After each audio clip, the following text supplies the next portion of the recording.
প্রায় ২ প্রজন্ম ধরে সকলের মন জয় করে নিয়েছেন বলিউড অভিনেত্রী কাজল।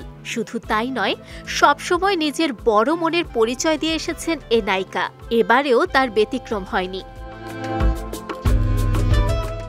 সম্প্রতি কাজলের সঙ্গে সেলফি নিতে যান এক বৃদ্ধ ভক্ত।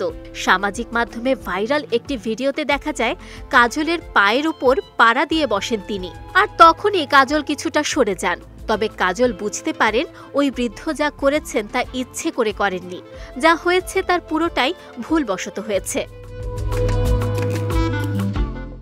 কাজলের পায়ে পা তুলে দিয়ে বৃদ্ধ যে ভীষণ অপ্রস্তুতিতে পড়ে যান, সেটা তার হাবে ভাবে স্পষ্ট হয়ে যায়। অভিনেত্রীর পায়ে পা লেগে গেছে বুঝতে পেরেই ওই বৃদ্ধ সঙ্গে সঙ্গে সরে যান। তবে গোটা ব্যাপারটা ভীষণ ঠান্ডা মাথায় হ্যান্ডেল করেছেন অভিনেত্রী।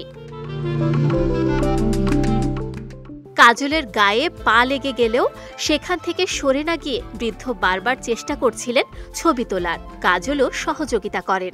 অটোগ্রাফ দিতে দিতেই হাসি মুখে বৃদ্ধের মুঠোফোনে বন্দী হতে রাজি হয়ে যান তিনি। এখানেই প্রমাণ হয়ে যায় কাজল সত্যি একজন বড় মনের মানুষ। কাজলের এ ব্যবহার দেখে খুব খুশি হয়েছেন তার ভক্তরা।